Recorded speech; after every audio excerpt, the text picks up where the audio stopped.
Picture this. You're standing at a massive global port, just as the sun's coming up. You can feel that hum of commerce in the air, right?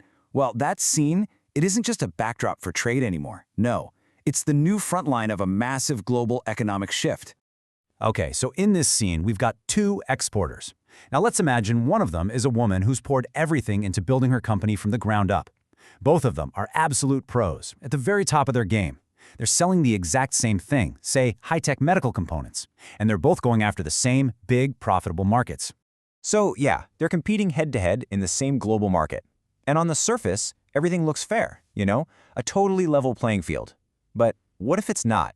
What if the very ground they're standing on is shifting right under their feet? Because here's the kicker. There is one critical difference between them. See, in this new world of trade we're entering, one of them gets policy, really understands it, and the other one doesn't. And that single difference, well, it's about to change absolutely everything. And here's why. In 2026, China's revised foreign trade law kicks into high gear. Now listen, this is not just another policy update. It's not some minor little tweak to the regulations. No way. This is a fundamental shift in strategy, a total game changer, and we have to pay very close attention to it. So what's actually changing here? Well, we're basically watching trade transform. It's going from something that was purely about business into a core piece of China's entire national strategy. Just look at this contrast. For decades, right, trade with China was a pretty simple calculation. It was all about finding the best price, making sure the quality was there, and handling the logistics. Well, guess what? That era is over. Now, trade is a tool of the state, and it's being carefully shaped by things like national security and total government control. So what does policy-driven trade actually mean in the real world? It means the government can basically wake up one morning and decide that your product, maybe it's a specific kind of sensor or a piece of software, is suddenly a national security concern. It means that your competitor, who just happens to be backed by the state, suddenly gets all the advantages. The government is now a direct player in every single deal. All right, so this fundamental shift, it creates a totally new landscape of risk. I mean, if the rules of the game have changed this much, you better believe the dangers have too. Exporters are now up against a whole different set of challenges.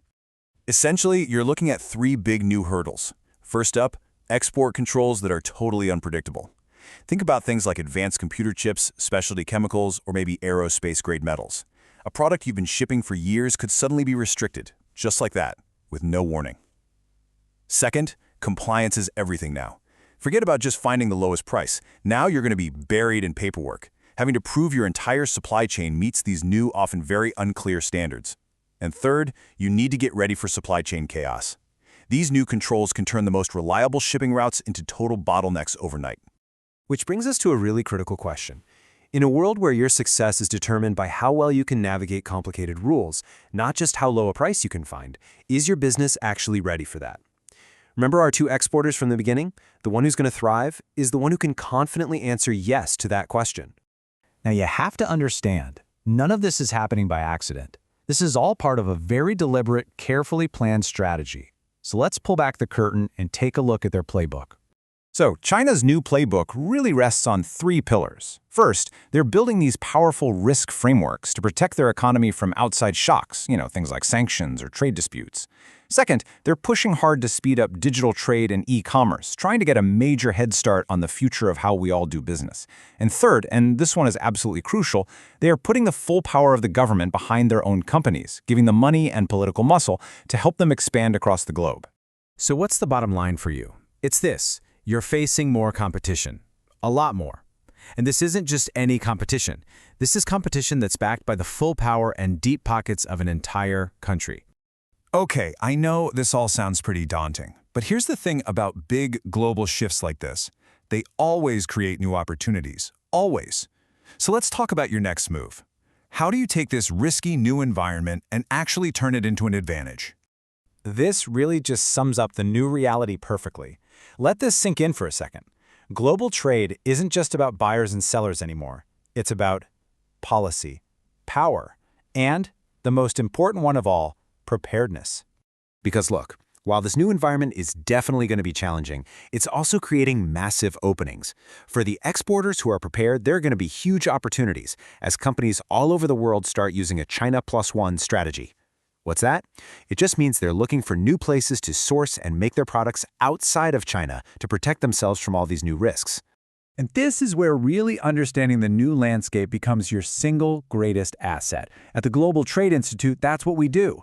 We take these super complex policy changes and we translate them into practical, real-world strategies that exporters like you can use to not just get by, but to actually win in this new era. So the takeaway here is pretty clear. To succeed today, it's not enough to just be an exporter. You have to master the new rules of global trade.